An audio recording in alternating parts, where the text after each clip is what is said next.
Pure Kansas. Not to be confused with Arkansas, despite the similarities in spelling. Wait, sorry, what was that? What? It's pronounced Arkansas? Who would have thunk? Anyways, Kansas is named for the Kansa, the word for wind in a Native American tribe that apparently lives somewhere near the region. Kansas is also known for being very, very flat, which means that in fact the Dust Bowl probably should have been named the Dust Plate, but since nobody lives in Kansas, it's a little unclear to tell if it actually is flat. That could be a conspiracy.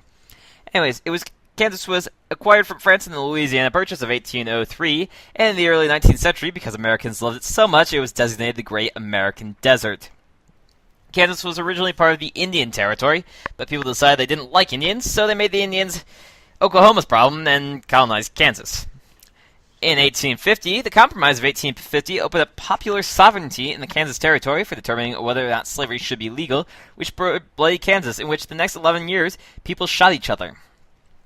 In the end, the Free Soilers won, and Kansas gained statehood in 1861 as a free state.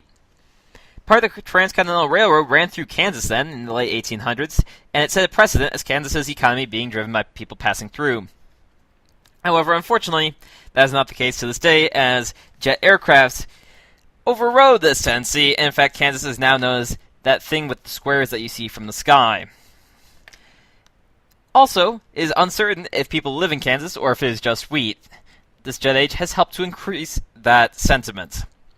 In the 1920s, with the Great Depression, the Dust Bowl ravaged the Great Plains, and including Kansas, although, as I said, really should be the Dust Plate. Later, in the 1950s and 60s, civil rights were important in Kansas. In fact, Brown versus Topeka Board of Education originated in Kansas, which basically said, can't segregate. Kansas got a little unhappy about that.